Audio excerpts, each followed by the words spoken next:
Good morning, everyone. I'm Heidi Joey Trethaway with the OpenStack Foundation, and I want to welcome you to OpenStack Days Melbourne. This is a fantastic turnout. We're so glad you're here. Please allow me to acknowledge the Aboriginal and Torres Strait Islander people as the traditional custodians of the land upon which we hold our event today. So as I said, I'm Heidi Joy. I'm here as part of your small foundation team contingent, and I want to acknowledge, first of all, Aptira as the co-sponsor of this fantastic event, and the foundation as your hosts today. Aptira is a managed services, cloud, and DevOps consultancy focused on OpenStack. So today we've gathered users, vendors, and solution providers to showcase some of the latest cloud technologies and to share real-world experiences of the new wave of our increasingly software-defined landscape. OpenStack is a common, vendor-neutral platform. We are an integration engine that welcomes all comers in terms of technology choices and so many new and emerging technologies that you've heard of. We have a range of sessions on OpenStack today, as well as on the broader cloud and the software-defined infrastructure ecosystem to present to you today. So I have a little housekeeping for you. First of all, the most important thing, internet access. You'll find Ridge's event on your Wi-Fi, and the password is capital G and capital E. It's great event, all one word. Look out in the lobby for a notifications board where you will find job ads. You'll also find information on upcoming OpenStack events, and I encourage you to ask the organizers to learn more about these. These include the meetup group here locally, the hackathon that's coming up in November that I'm particularly excited to learn more about, and the summit that'll be coming to Sydney in November. We also have notifications on the board in the lobby about OpenStack training to help you move your OpenStack skills forward. It looks like we've had a bit of a feeding frenzy on the swag table outside, but if you haven't seen it, it's just outside those doors. There's also going to be a feeding frenzy, I dare say, coming up very soon. How many folks heard about the donut wall? I tell you what, I'm going to go there, not so much just to get a donut, but to take a picture, because when I send it to my 9-year-old, it is going to blow his mind. He will literally melt down. So we have also, in addition to the business track, which is happening in this room, we have the tech track that'll be out this direction, and then the innovation track, which is across the way past registration over here. You also probably have discovered, but if not yet, there's a set of restrooms just here between this room and the technology track, and then also just keep going around the hallway where you're going to find Bobby McGee's, you're going to find the sponsors, probably a lot more really nice swag, the donut wall, and another set of restrooms, as well as exits, which are, again, back both directions. I feel like a flight attendant directing you. Okay, all right, excellent. We have cameras and media here today, so we want to welcome folks in the media and then also alert you folks that there are cameras. So just kind of heads up, and if you don't want to be photographed, just step out of the way of the lens. We also have some prizes coming later. So business cards ready to enter. The OpenStack Foundation has a free certified OpenStack administrator exam code, which is worth several $100s, as well as a free pass to the Sydney Summit. We'll have attendee raffles for these. Aptira is offering a 3-dimensional printer, and if you were at the OpenStack Summit in Boston, you will have many more ideas of what a 3D printer can actually do. We talked about some really cool technology in micro-robotics using a 3D printer. Veritas has 2 DeLonghi Nespresso coffee machines, which are my drug of choice, and as well as a card drop competition from the booth. and one at the end of their presentation session. So there will be a lucky door ticket for entry for one of those Nespresso makers. Red Hat is offering 2 Raspberry Pis, and SUSE has a giant chameleon, which no doubt my 6-year-old will covet. So please do go visit all of our lovely sponsors. I find that when I go and chat with the sponsors, I always learn something that I didn't know before. So maybe challenge yourself to do that. And also challenge yourself to fortify yourself and be ready for networking and drinks from 6 to 7 in Bobby McGee's, because of course the hallway track is one of my favorite places to make new friends and learn some more things about OpenStack. So we have 2 panels toward the end of this afternoon. One is on cloud for the real world, where we will have in this room, and then in the innovation room just behind you, we'll have a panel on Do You Speak Cloud, Global Research on Open Platforms. So I hope you'll go find your way to the panel and be engaged. Be willing to ask questions. In my case, I ask a lot of dumb questions, as I'm primarily not a technologist, but more on the marketing and business development side. And so I find myself asking a lot of those dumb questions, but sometimes it actually works out to my advantage. One of that kind of set of questions produced a session at one of the OpenStack summits about wacky analogies to help explain OpenStack to non-technical people. And you'd think to yourself, oh, I'm a technologist, that's not something I need. But actually, it turns out it's something salespeople need. It's something technologists need to be able to sell whatever resources they need for OpenStack to their chief financial officer, who might not deeply understand OpenStack. So anyway, I just want to encourage you to get out of your comfort zone and ask those questions at the panels. You might find that's the most enriching part of your participation. Your hosts today, I will be here in the business track. I'm Heidi Joy, not to be confused with the original Heidi, who is our business development director in the foundation. Technical, for the technical track, over on this side, Michael Still will be hosting you. And for the innovation track, Steve Manos from University of Melbourne will be hosting you back here. And those 2 other tracks will begin after our tea break following the keynotes. We have a couple of missing speakers today. Talia from Gigaspaces will not be on the technical track, and Nigel, who is from Dimension Data, will not be on the business track. So during those times, those track rooms will be closed, but go ahead and find your way to the hallway track to meet folks, or maybe break out of the track that you're most comfortable in and learn something new from a different track. I think that's it, Jess. What do you think? Have I missed anything? Okay. All right. Well, I'm going to now hand over the microphone to Jonathan Bryce, the Executive Director from the OpenStack Foundation, for his opening keynote for our event. Thank you again all for coming.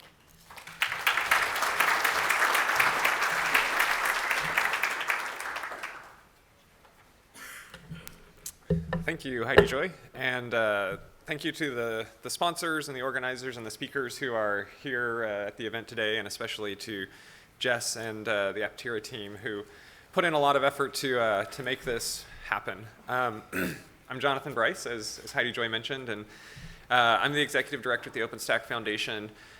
This is I was here last year for OpenStack Day Sydney, right after the OpenStack Summit in Austin, and we just recently had our OpenStack Summit in Boston about 3 weeks ago, down here now in Melbourne. And I wanted to give you guys a little bit of an update on what was covered there, some of the trends that we're seeing, some of the users who spoke, and also talk about some of the things that we're seeing starting to really pick up around OpenStack usage. How many of you, just out of curiosity, were in Boston?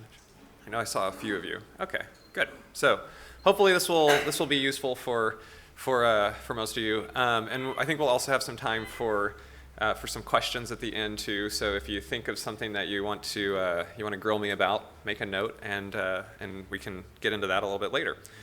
So to start with, one of the things that we talked about at Boston is just kind of the state of OpenStack and how it's been growing, and also what are the things that we've seen changing in usage and deployments overall. One of the really big stats that came out of it was we do a user survey every 6 months, and our most recent one, we saw a 44% growth in the number of OpenStack deployments year over year. So pretty rapid uptake in the last year, biggest growth that we've seen by far.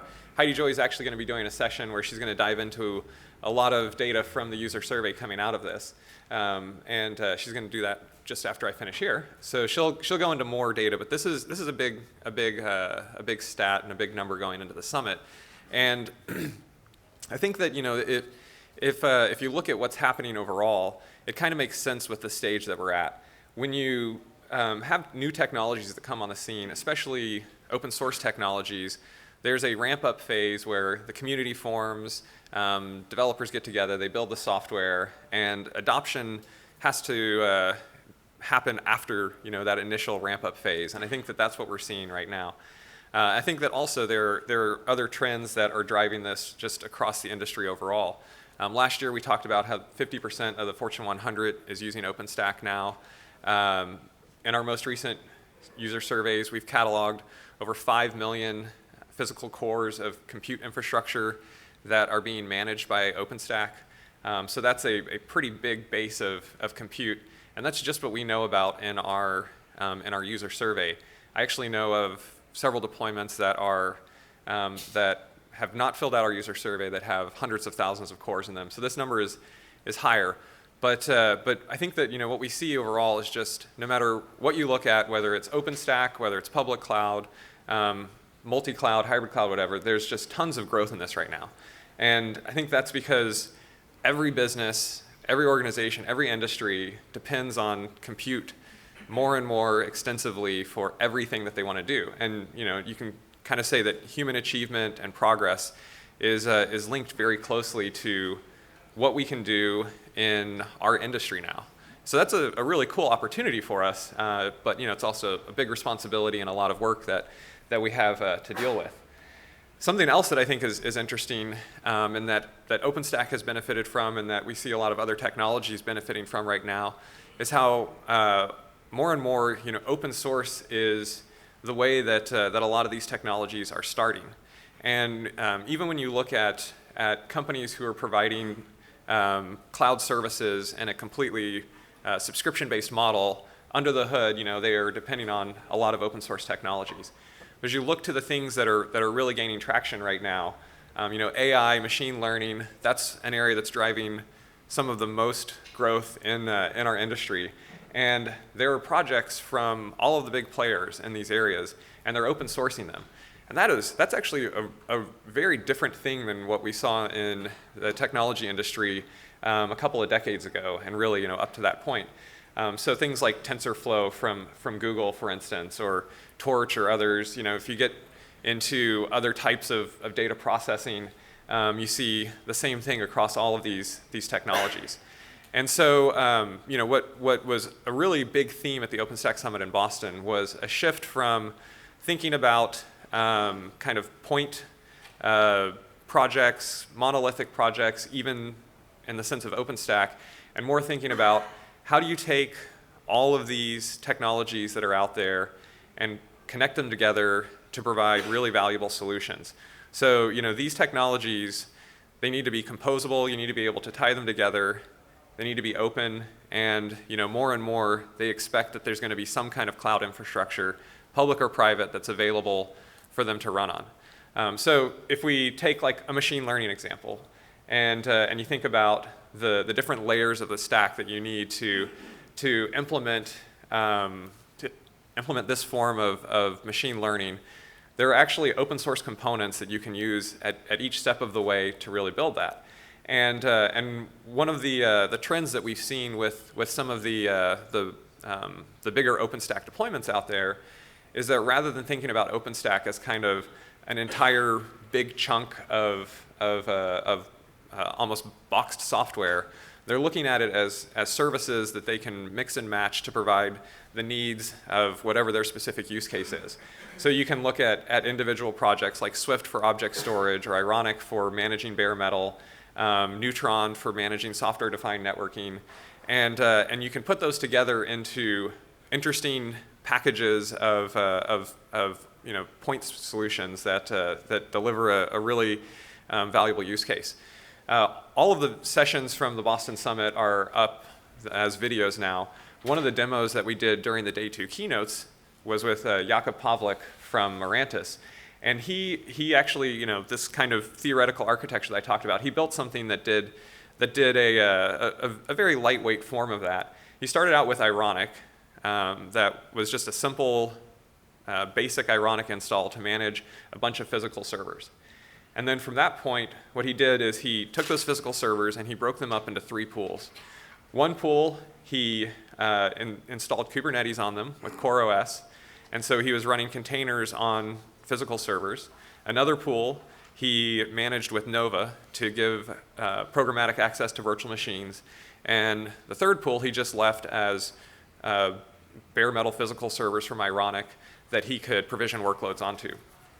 Above that, he created this kind of demo application that pulled in the Twitter fire hose, fed it into Kafka, ran it through Spark, filtered it down by geography, ran some analysis on it, and basically pulled out the topics that people were talking about around technology in Boston while we were there. And not surprisingly, since we had a big event going on, a lot of them were around OpenStack and Kubernetes and machine learning and these kinds of things. And so there's a pretty cool video that we've got of him doing this. And so this is not just theoretical. This is something that you can do, and people are doing it. One of the other speakers that we had was eBay. And eBay is a longtime OpenStack user, and they've continued to expand their OpenStack footprint. About 95% of their business runs in their OpenStack environment now. They have about 170,000 virtual machines that they run in their OpenStack environment, and they have another, I think it's around 70,000 or so physical servers that they manage with Ironic. And what's crazy is that's a pretty large environment. They manage 4,000 applications. They have thousands of software developers, but they also within that have about 22,000 cores of that they're running Kubernetes on top of, and that includes GPUs for machine learning. It includes they're actually using Kafka. They're using a bunch of internal tools. They have an edge component to it. So it's just a very diverse environment that they've built up around this. They actually also announced that they're going to be open sourcing the tool that they use to manage all of that infrastructure. It's called Testmaster, and it's basically a multi-cloud management tool for doing Kubernetes workloads on top of a very diverse environment like that. So that was a big theme coming out of the OpenStack Summit for sure, was kind of this idea of taking these components within OpenStack, within the broader open source community, and building really robust, capable tools that businesses can use to meet their needs that they have around these different things. Another theme that we had was around, if we are really becoming this kind of infrastructure for ideas that's tied to human achievement, then what are the areas that we need to be improving on within OpenStack and also within the broader open community? So we talked about a strategy session that we had in March of this year, where we had about 40 people from across OpenStack and other communities come together, and we identified 5 areas that we thought were important to improve upon as we went into 2017 and 2018, to make sure that this technology really is useful and usable by as many people as possible. So the 5 areas. First one that we started talking about is clearly communicating what is OpenStack. I was working at Rackspace when we launched OpenStack, and this is a question that people still ask, and it's an interesting one because it's kind of a lot of different things. It's a community, it's software. You can use it for all of these different use cases like we've talked about, but I do think that we haven't done the best job of explaining how all of those fit together into something that's really really digestible by people who are just getting into this world. So one of the things that people talk about with OpenStack is, if you go and you look at the OpenStack repos, there are over 1,000 different software projects under the OpenStack banner now. It's a really big community. But when you break it down, there are some kind of core areas that the work focuses into. And I think that's, and this, itself is sort of a draft of, it's kind of a brainstorming output. But the idea is what we want to do is we want to really start to show, less of kind of this big spaghetti ball of everything that you could possibly label as OpenStack, and more of how you put these tools together to create meaningful solutions, and also how they interact with other tools in the market. And so they're kind of core infrastructure components. Everybody has to have compute, storage, and networking to run any application. There are the supporting components around it for things like identity management and application management, for monitoring and maintenance and all of those kinds of things. And then there are the tools that you use to actually run the cloud itself. This is something that we're going to be working on. And for each of these areas too, there's a work group in the community that's putting effort into these. So if any of these things, as I go through them, if you're interested in them, let me know and I can connect you up with the people who are spending time on these. Another issue that we talked about is improving the feedback loop for the software, and really trying to provide a tight connection between users and developers. The first change, big structural change, actually took place at Boston, which was the introduction of what we called the forum. And for those of you who've been to an OpenStack Summit, you might remember that it started out entirely as a developer event. And then over time, it grew from 75 people to thousands of people who include business users, who include developers, who include technical users, who include salespeople and product marketers. And what was happening is that the connection between users and developers, I think we were not having it be as effective as it was when the community was smaller and the event was smaller. So this year, what we did is we actually took what used to be kind of crammed into just the Design Summit portion of the OpenStack Summit, and we split it into two parts. And one part is a very implementation-specific kind of hardcore developer event that took place in February. And then the forum at the OpenStack Summit was meant to provide an opportunity for users and developers to really talk at a higher level about kind of strategic requirements, cross-project issues, and how to focus the next, not just 6 months of development work, but the next 2 years of development work. So this was the first one that we did in Boston. It went well. There are some things that we're going to tweak for the Sydney version that we'll be doing later this year.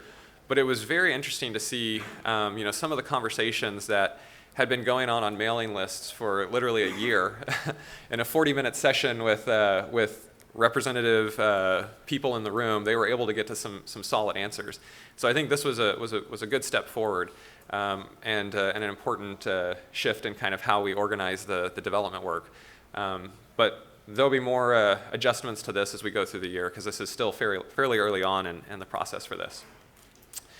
Another one, which I think is a really key one for OpenStack at this stage in its development, is addressing complexity. OpenStack grew very, very quickly, and we had a massive influx of developers, of features, of projects over the last 5 years. And so along with that, I think that there's been a little bit of sprawl. But the technical leadership has, over the last 6 months, started to really look at how to kind of trim some of that back. And so there have been some OpenStack projects that didn't necessarily fit into the scope of what OpenStack's trying to do, or they were duplicating other efforts, or they didn't have a broad, diverse set of contributors. And some of those have sort of been archived off from the core set of OpenStack solutions. As we look at specific projects, people are really examining, which features are key, which ones, are more scope creep, and trying to take a critical eye to the work that we're doing at that level within the projects as well. And the overall goal is to really simplify the experience of OpenStack users. And another part of this is tied into kind of the deployment options and the way that you do deployment with OpenStack. As you simplify and standardize, then that allows you to be able to create a more common experience across all the projects. There are some interesting things with containerization that are happening in the community. There are a couple of different projects kind of figuring out what the best approaches to managing the OpenStack control plane are. So this is a big one that I think is going to be another important one to watch for this year. Collaborating with adjacent communities. As I mentioned earlier, we see that especially with the next wave of applications that are coming on, it's a whole set of tools that are being built. When I was in Sydney last year, I talked about the lamp stack of the cloud and how in order to kind of enable the next wave of application development, I think we need to get to some standard tool sets for how you do things like containerized applications or machine learning or whatever. And so we've been spending a lot of time with especially the Kubernetes community. I think there's a lot of overlap and kind of commonality in terms of how we have organized our communities, but also a lot of opportunities to work together. We have, I mentioned eBay earlier, but we also have dozens of other users who are combining those tools together. And then there are also tools like OpenShift and Cloud Foundry and more kind of platforms that fall into this as well. One of the things that we did in Boston was we had what we called Open Source Days, and they were basically mini conferences within the OpenStack Summit for about a dozen other open source projects that we work closely with. And this was really cool to see because we had community leaders from these different communities come to Boston, and it was really useful for the users who were there because in a lot of cases these users are using one or more or three or more of these different technologies, and they could come there and they could talk not just about OpenStack but talk about Ceph, talk about Open vSwitch, talk about Kubernetes and how all of them work together, where they don't work together well. So this is again another big area that we're going to be focusing on this year. And then the last one is growing new community leaders. As we enter our seventh year of OpenStack, we've grown a lot, but we also have some people who've been around a long time and who are wanting new challenges or who are just moving on to other work, and we have to make sure that we are refreshing the leadership and giving people opportunities to step up. So there's a working group that's focusing on this, and they're putting together training and kind of some different mentoring programs and documentation to help people grow from casual contributor to core contributor to PTL, TC member, just community leader in general. And I think that this is important work just for the long-term sustainability of OpenStack and the community. So that was again another big topic area, and a lot of work went on around that in Boston as well. And then finally, the last big area that we talked about was sort of where we are in cloud right now. And I think that when I have been talking with users, I've heard some changes in how they think about their cloud strategy. And I will say that I think this is early. I talk to a lot of early adopter users, people who are like far out there on the bleeding edge. But I do think it indicates kind of where some things may be going. And I think that one of the things that we're seeing is kind of a second generation of private cloud that's emerging. So if you think about a second generation, then there must have been a first generation, right? So if I think back to when we started OpenStack, the cloud industry overall was very focused on hyperscale clouds, specifically hyperscale public clouds. But even with OpenStack, a lot of the early users were like eBay, where they might have 100,000 physical servers, and so it made sense for them to put that effort into building a private cloud. But what was interesting is, while I think a lot of people looked at OpenStack initially as something whose sole purpose was to go be an alternative to like Amazon Web Services, what happened as the community formed up is they actually built software to do all of the other things that they needed that maybe weren't being met by those kind of standard menu-driven public clouds. You know, things like IPv6. A user built IPv6 support into OpenStack years ago because they needed it for their network. Locality, being able to have a cloud anywhere that you need it, whether that's on premises or just in a country that doesn't have public cloud infrastructure. Talked about physical servers. You know, that's something that especially as we get into these really compute-intensive workloads that need GPUs, that need bare metal performance. Bare metal has made such a huge resurgence in the last couple of years. It's kind of swinging back from all virtualization all the time. And so, you know, having support for that has been something that a lot of our biggest users have keyed in on. Network functions virtualization. The entire telecom industry is retooling itself. And this has been a huge driver for OpenStack deployments. And I think that one of the areas that I'll touch on again in a minute that's really starting to emerge is around edge computing. And so, you know, there are all of these other opportunities out there that the community saw, went after, you know, scratched their own itch and built around, you know, built support around it into OpenStack. And as you look at kind of where we thought we were going and what the state of the industry was to start out with, there are changes across the technology, across the challenges, across the ways that people use it. And I think, you know, if you go back to when we launched OpenStack, people thought of cloud almost solely as just virtualization with some extra self-service, some extra automation, some elasticity, and that's what all the key technologies were. But now when you think about a cloud, it's got to do a lot more than just some virtual machines. You know, it's got to virtualize storage, networks, mentioned bare metal, and the key technologies are much broader, and they're spread out across all kinds of different use cases.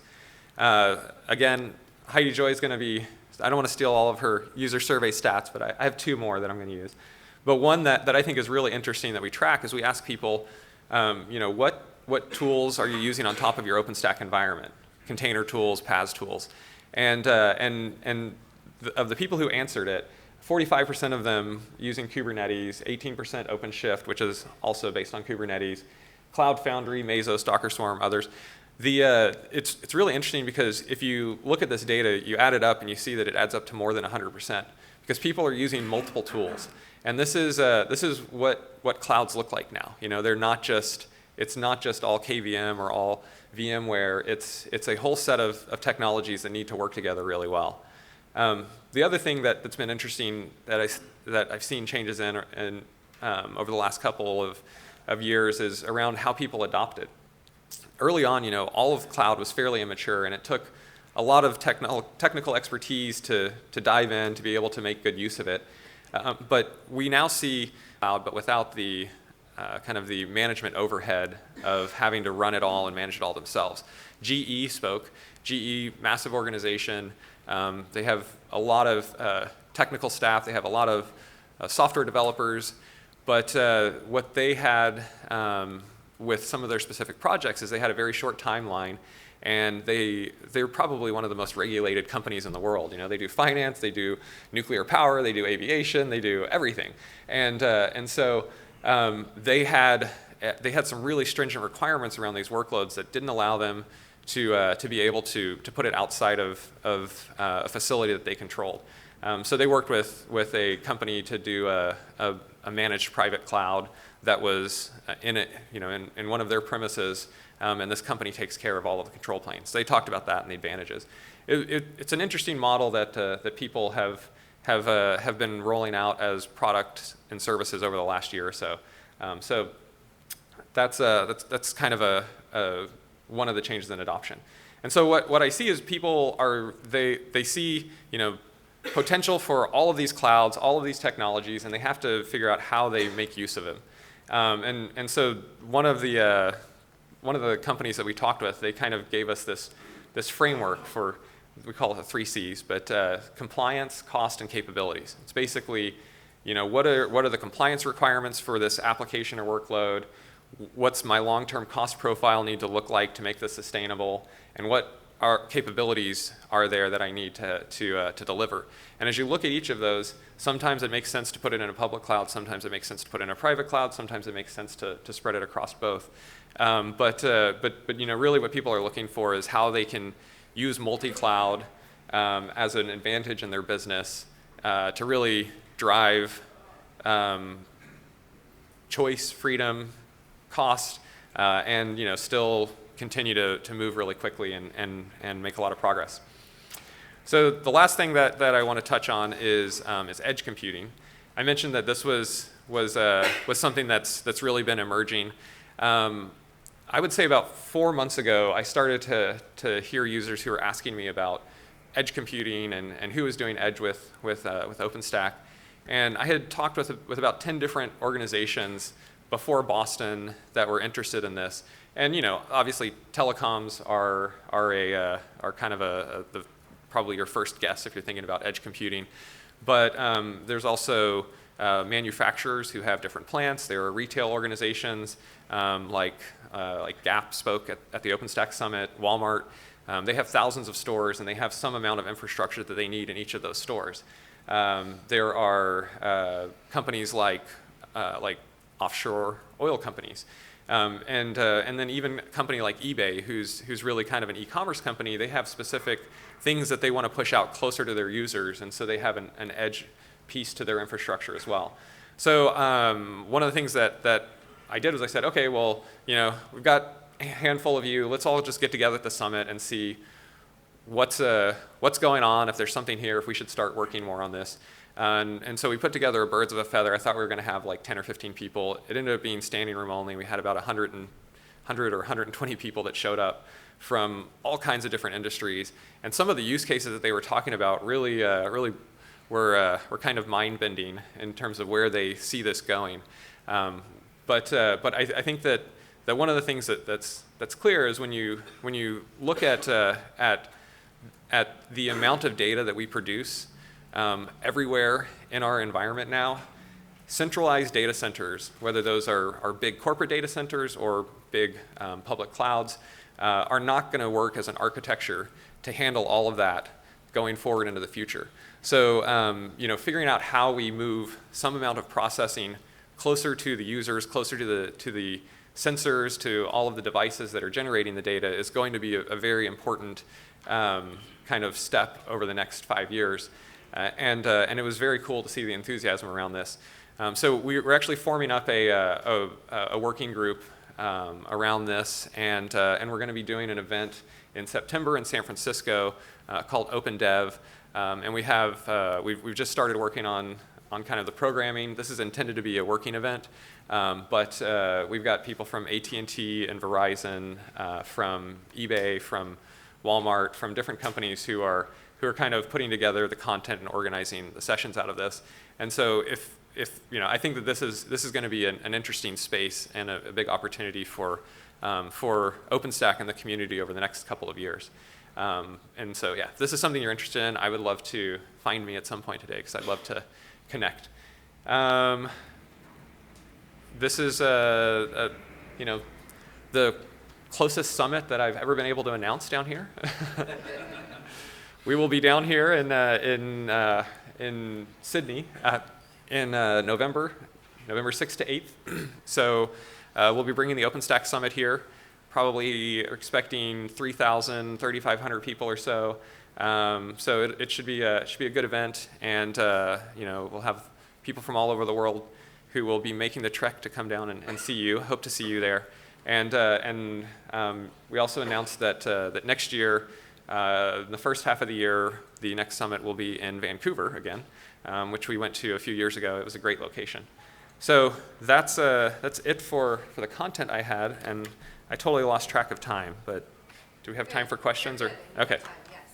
All right. Anybody have any questions? Yes. What's been the reaction of some of the major industry players like IBM, Cisco, World, etc., in adopting OpenStack? Because as companies, we see that they're a bit on hold when it comes to the OpenStack. Yeah, that's a good question. So he for those of you who couldn't hear, he asked about kind of industry players. You mentioned IBM and Cisco and their attitudes toward OpenStack. Obviously, like, we see all of the news and and all of the stories, and I think the thing that happens sometimes with the coverage around that is people pick up on one particular line of the story. You mentioned Cisco, for instance. You know, Cisco had launched a particular initiative called Enter Cloud a few years ago, and just frankly, you know, it didn't get a lot of traction, so they wound that down. But at the same time, they have other lines of business around OpenStack that they're continuing to push and promote very hard, and they have big users on that are successful. So you know, all of those Cisco, IBM, HPE, you know, those are probably the ones that have made the most news in the last 6 months. They're all still involved, but yes, to some extent they've changed their strategy or you know, pruned parts of the business that weren't working, and that's sort of to be expected as the market matures. Some offerings work out, some don't, and so you know, it's the right thing to do from a from a business perspective, you know, to wrap up the ones that aren't working. But you know, if you look at the community overall, we have more clouds than ever before. We have more companies than ever before who are involved. We had more developers in 2016 than any year prior. So and especially I mentioned the adoption. You know, that's kind of the true measure of software. So I think that, yeah, there are changes that happen, but when I look at the fundamental metrics, they look good, and I'm, you know, I feel good about that. Yes. One more question. Nobody wants to be the last person, though. Okay, you will. Yeah, Yes. Actually, following on from those fundamental metrics, of course, one of the things, you know, you made mention of how an estimated number of compute cores are now on OpenStack. Mm-hmm. How does that compare to the other providers? Because normally when you look, you know, what percentage of the market does a particular sort of cloud platform have, usually they present them in terms of financial figures. Right. And of course, OpenStack sort of like doesn't get much of sort of like an edge in there. Well, you know, because of what it is. Yeah, it is very hard to. It's you know, it's apples and oranges, and it's an open source project, and so it is hard to compare directly. 451 Research is another analyst firm, and they do something they call a market monitor, and I don't know if this is interesting or too nerdy, but finance nerdy. But they try to track basically the market around OpenStack and just OpenStack, not like the associated hardware and other things like that. And right now they are tracking that market at I think north of $1.5 billion US, and they're projecting it to go up to about 7 billion over the next few years. So you know, that's just the OpenStack piece itself. So if you think about the environment that goes around that, when you're talking about servers, network gear, people managing it, there is a very large and growing multi-billion-dollar investment that roll all of that in, and you're at tens of billions of dollars when you get to 7 billion just on the OpenStack piece. But it is, yes, it's very hard to kind of compare with directly to the commercial providers, and so I agree. It's frustrating for me as well. All right, cool. Well, thank you guys for the time, and I will be around today. So love to meet any of you and chat as you'd like. And I'll hand it back over to Heidi Joy.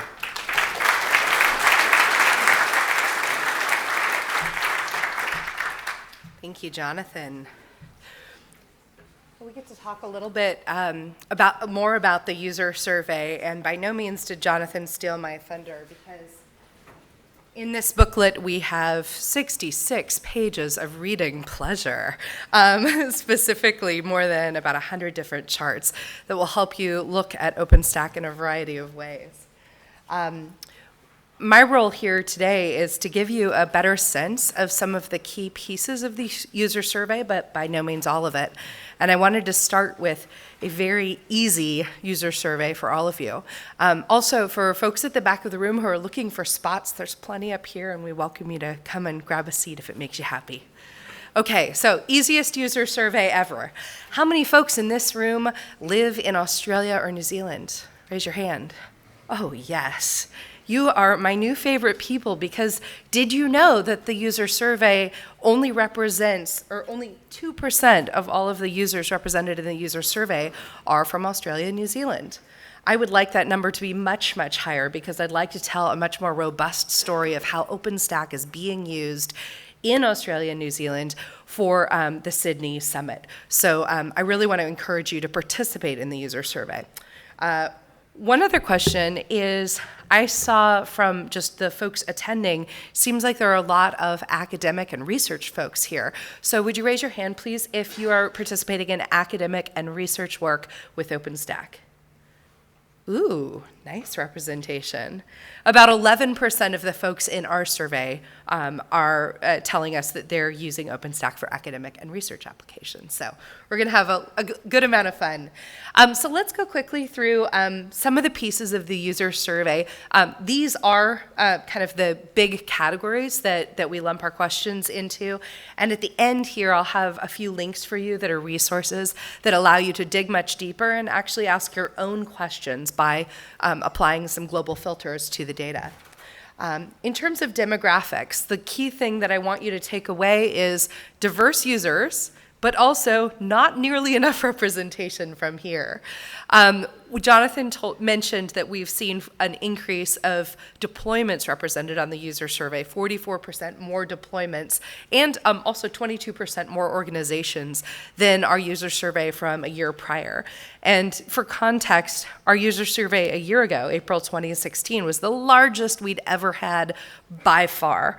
And now we've been able to top that as well, for a total of more than 2,500 total users surveyed in the past 12 months. That gives us a lot of context and insight.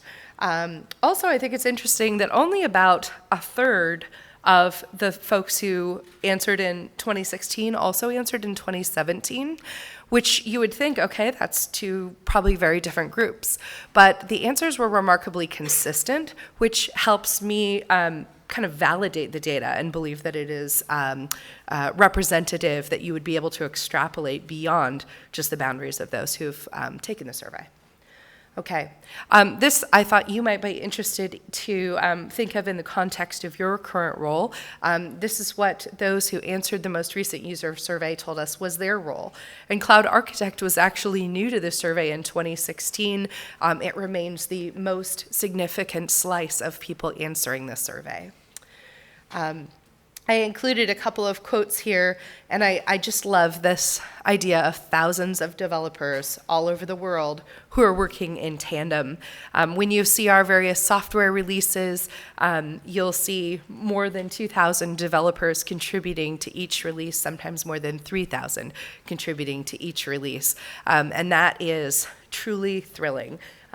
Even when it feels almost overwhelming, the amount of information coming out through the mailing lists and discussions. One thing Jonathan mentioned in his speech was this idea that we're seeing greater diversity in the users.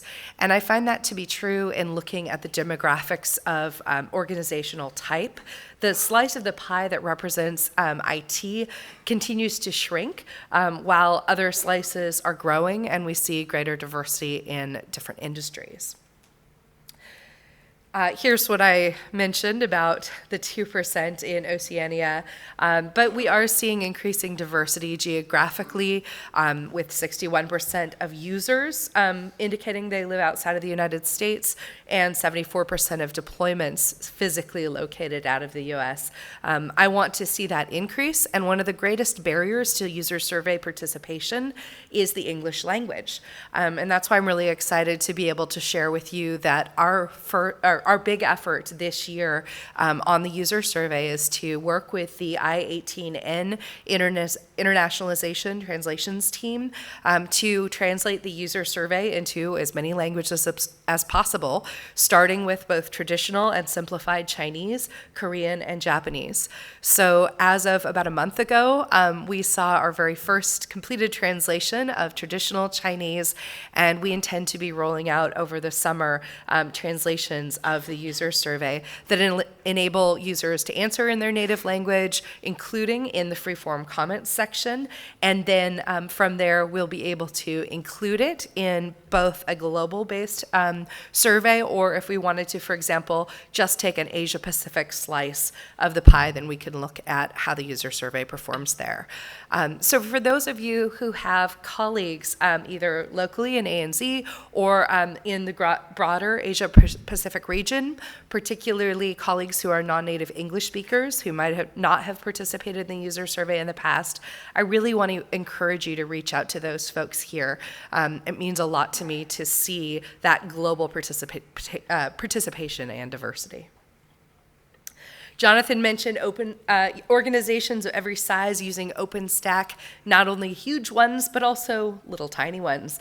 And that's really wonderful to see that, that there aren't huge barriers to entry in using OpenStack. Let's look a little closer at some of the user perspectives in terms of adoption and how users are getting value in the innovation. This is a new way of visualizing the data on what the business drivers are for adopting OpenStack. And while in the past we've typically seen cost to be the #1 motivating factor for users, cost dropped a bit while avoiding vendor lock-in, basically flexibility, accelerating ability to innovate, and increasing operational efficiency all rose in terms of priorities. Accelerating the ability to innovate and increasing operational efficiency have always been kind of top of mind for our users, but avoiding vendor lock-in was particularly important in this survey cycle. I'm going to skip past that and also mention that we ask a question every year or every survey cycle: how likely are you to recommend OpenStack to a friend or colleague?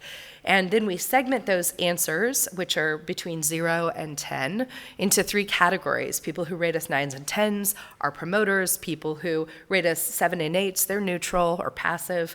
And then people who rate 0 to 6, they're detractors. We take the total percentage of promoters, subtract the total percentage of detractors, and that gets us what we call the Net Promoter Score that you might be familiar with, but wanted to give you a little sense of the math if you're not. While we found that the Net Promoter Score fell somewhat this year, or this survey cycle, we haven't seen that on a trend line yet, and I thought it was very interesting that the users who have most recently launched OpenStack are actually rating OpenStack most highly. We have a ton more in this user survey, by the way, with verbatim comments from follow-on questions to the NPS question, questions about what do you like about OpenStack, and also where is there more room for improvement, and you can find this. We have some copies, hard copies, at the Foundation booth, and then we also have it available in PDF online for you to download. So Jonathan mentioned some of the Kubernetes containers adoption. We also have more detail on how containers continue to be the top-ranked emerging technology. I would guess that we would add in edge computing as another choice in the near future in the user survey, and I would guess that there would be a lot of interest on edge computing. If you haven't had a chance yet to look at the keynotes from Boston, which are available on video, they talk about edge computing. We also have a Super User TV interview on edge computing. So a lot of resources to kind of get in the mix with that. I want to show you a little bit more about the deployments. This is my favorite statistic. Actually, the next slide might be my favorite, but this tells us that the median OpenStack user, so of all of the folks that we talked to in this survey, we asked what percentage of your overall cloud infrastructure is running on OpenStack. And as you can see, that the median response was 61 to 80%. Then what we did is, instead of looking at the 375 people who answered this question, we just cut it down to about 99 people who represent those with clouds of 1,000 cores or more, so our largest users. And when we look at the largest users, then the median actually falls in the 81 to 100% category in terms of the number of the proportion of cloud infrastructure that is running on OpenStack. So that's really exciting. This is probably the most shown statistic in the entire user survey. And something that's kind of exciting about it is that it's no longer very important. And that's because typically we had been arguing, hey, OpenStack is not a science project. It's production ready, that enterprises are adopting it. Now that's totally old news.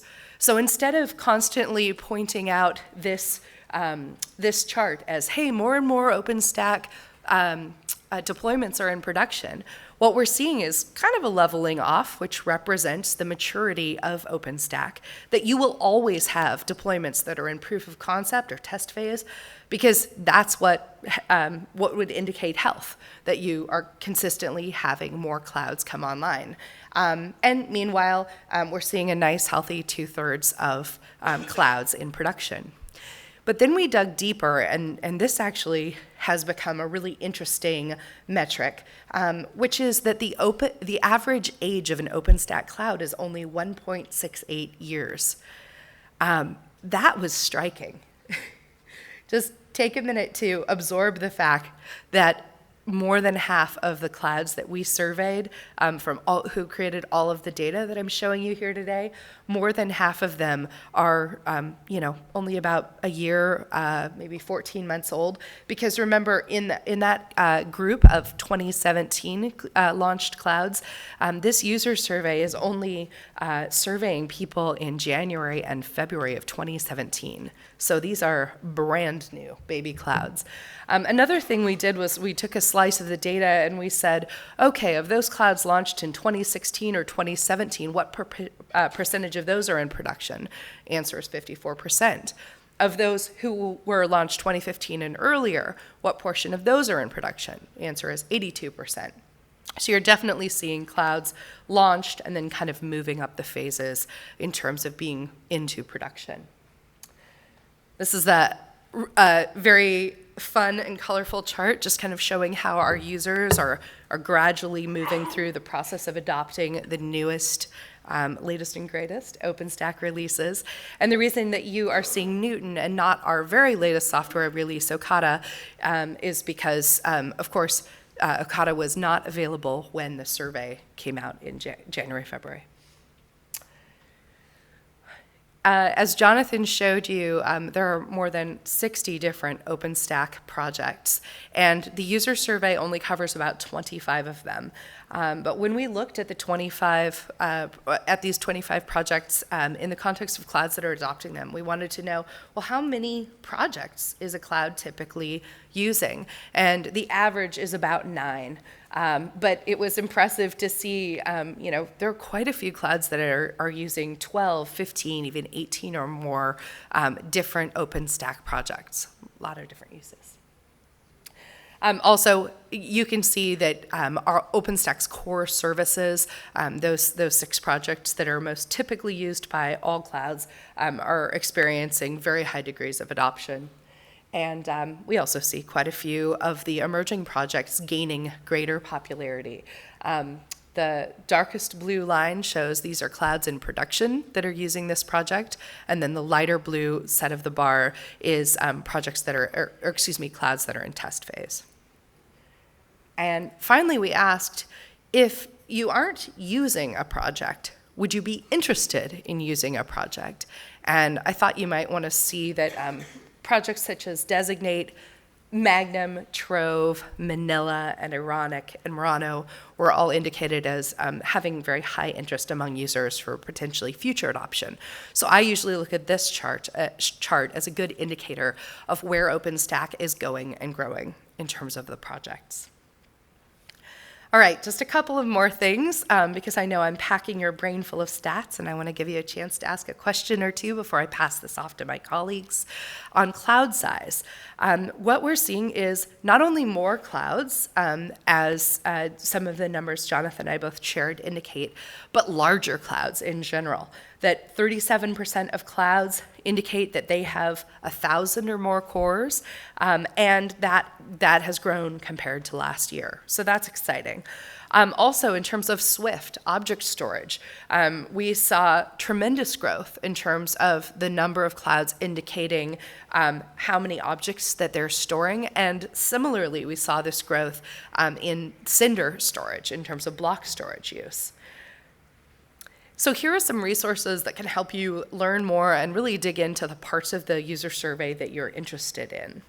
The first thing that you can do, and I'm guessing most people in this room will have their own kind of pet chart that they will want to prod a bit, go to openstack.org/analytics. You can apply any of 6 global filters that would give you an opportunity to do some of the analysis yourself.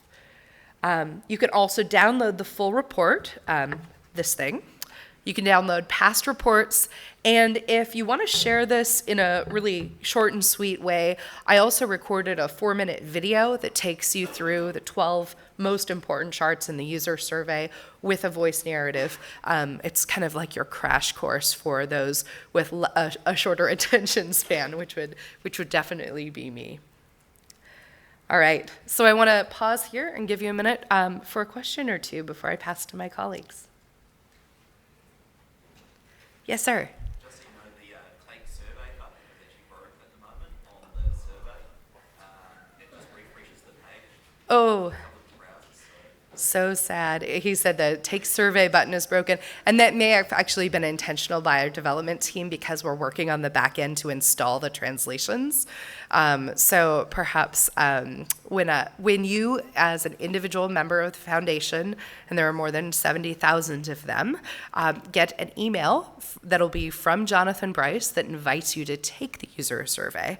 Maybe keep your eyes open for that, and that will have the link to take the survey. But thank you for letting me know. Question? Yes, sir. When do you get the magical book with all the data in? When do you get the magical book? Where? Okay. If you would like this in PDF form, you can have it right now, and you just go to openstack.org/user-survey.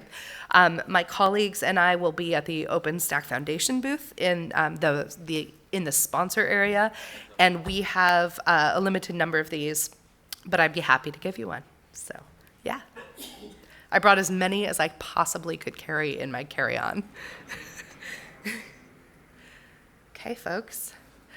Well, I would like to now pass to my fantastic colleagues for the next thing, and then we will go on our tea break just after that. So sit tight.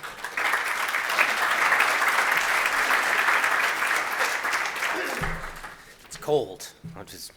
It's really turned cold over the weekend, hasn't it, Melbourne? Hello, I'm David Flanders. I'm going to have my colleagues come up with, this is Jess, this is Sonia, and this is Tom.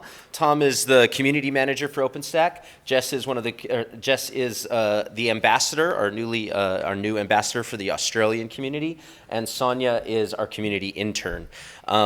So to get started, we're going to blitz through this really quick. We know we've packed you full of information, but for me, the really big part of OpenStack is the community, and that's obvious by the community representation in many of you in the room. Clicker. So just quickly to get us kicked off, we're just going to quickly talk about how you can get involved in the community. So we're going to quickly blitz through these things just to let you know, but more importantly, you need to see the faces so that you can just come and talk to us during this event or contact us later so that if you do want to get involved, you can. Quick little survey. How many of you actually do spend your time in some kind of, in actually volunteering your time for some kind of cause in Australia? How many of you as that is some kind of towards development or code or a community like that? Okay, fantastic, right? So, and that's really what we're asking about is, and I just want to quickly, before we go into it, I just want to recognize a couple of people. I got a couple of prizes. Jess, could you grab just some of that swag? I want to call some people out in the room. He's not with us today, but Bruno from Catalyst. I think, Andrew, you're here from Catalyst. I wanted to pass you this. Do chat with Andrew. Bruno does some fantastic community work on the cost analysis of AWS versus OpenStack and whether it can compete. So thank you for accepting this on behalf so much. I really appreciate it. Round of applause for Bruno. Blair, is Blair in the room? I did see him. There he is. Blair, come on up. So Blair is the chair of one of our working groups. You heard Jonathan mention the working groups that we have done. Blair is the working chair of our scientific working group, does fantastic work. Come ask him especially about his work on GPUs. And most importantly, come talk to him about getting involved with the scientific. He does really great work. Blair, thank you so much. Round of applause for Blair, please. More swag for you. Thank you, sir. Appreciate it. And I don't know if Wilfred's here. Is Wilfred here? If not, I might ask, is Glenn Maloney here or Paul Coddington? Paul, would you come up and accept on behalf of Wilfred? Wilfred has been helping in an activity called the Boston Open Research Cloud Declaration. So Paul works for Nectar, which is a federation of 10 data centers, which anyone with a .edu.au email can come and request research, compute, and storage resources from. Wilfred's been helping in actually trying to extend that conversations to universities worldwide. There's over 200 institutions now using OpenStack, and they just had a meeting at MIT to talk about federating all those. So I wanted to pass that on. Thank you so much. Really appreciate it. And last but not least, I'll be passing this right on back because I want to thank Jess because this is all thanks to Jess. She's the one who organizes it. She is just absolutely a fantastic, wonderful person. And I can't tell you how much I appreciate everything you do, Jess. Thank you for being our ambassador. Please, massive round of applause for Jess. And then last but not, quick name check. I also want to just thank Dr. Stephen Manos, just wave your hand, and also Michael Still, who are our track chairs. They've volunteered to do the emceeing and just kind of corral some people and get you all organized on the day. So quick round of applause for them, and thank you so much. So who's talking about OpenStack Day Melbourne? Do we flip it? Yeah, go on. Jess, hop on up. This is definitely going to come in handy. Whose idea was it to run a conference in winter in Melbourne? Definitely didn't pack for that. Right, so those of you who don't know me, I'm with Aptira. Aptira has really been leading the push for OpenStack in Australia for years, long before I came on board. But it's more than just Aptira and it's more than just the OpenStack Foundation. It's a lot of community involvement, and that's what I wanted to chat to you guys about today.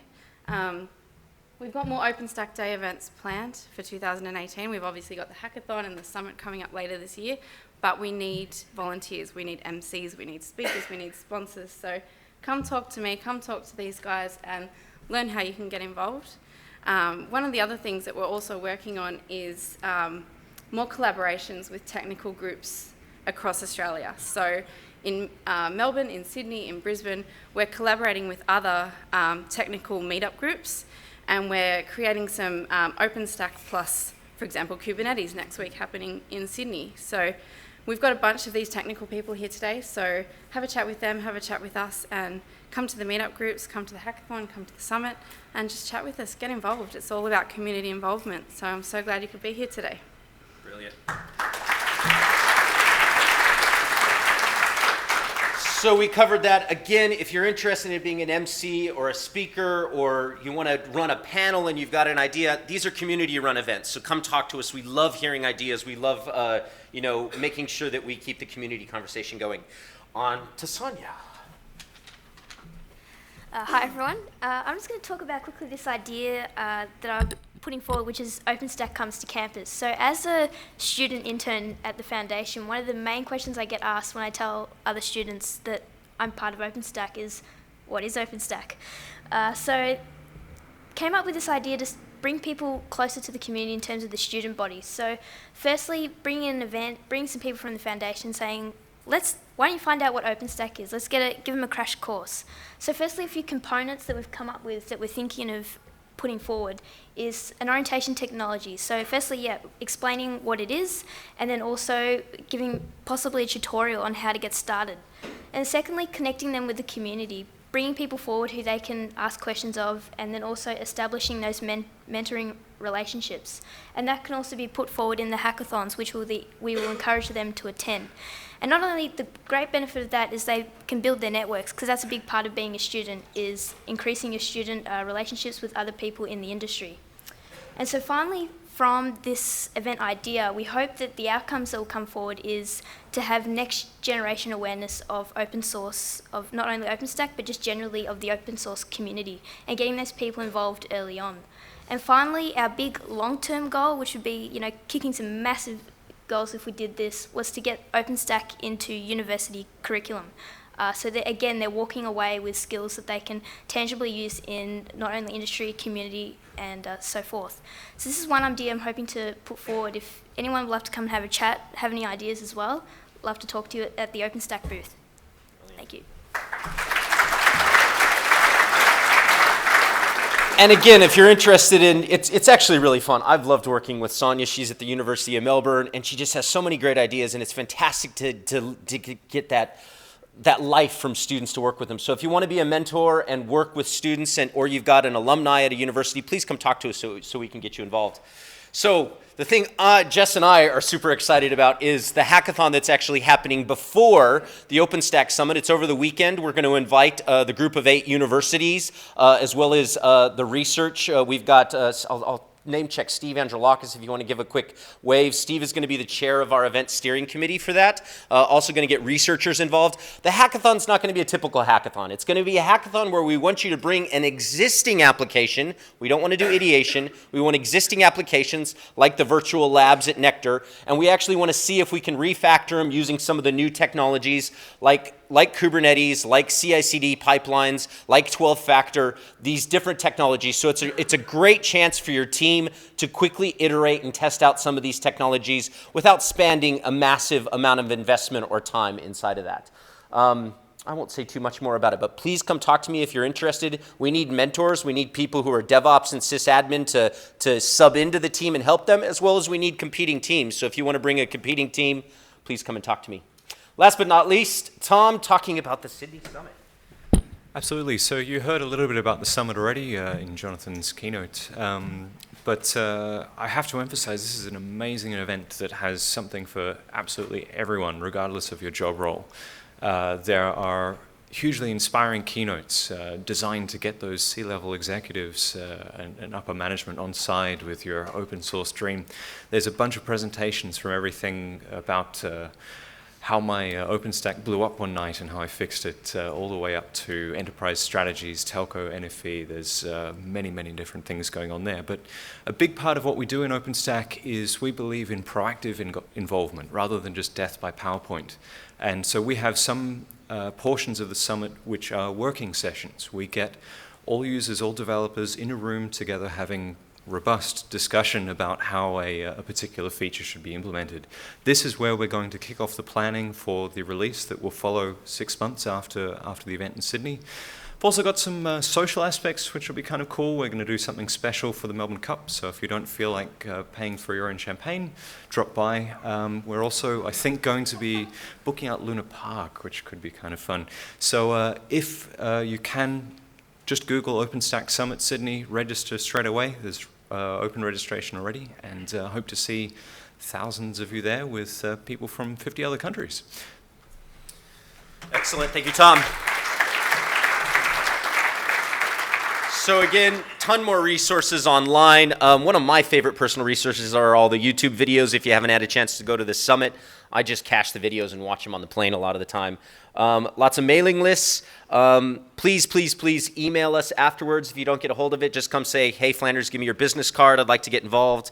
We'll do that. And everyone else here, super friendly. It really is an amazing community, and I can't stress that enough. So thank you, and please help get involved in 2018 and beyond. I'll check in with our MC before we push on. So Heidi, Joy, thanks again, everyone, and thank you for, have fun with OpenStack. That's the big thing about all of this.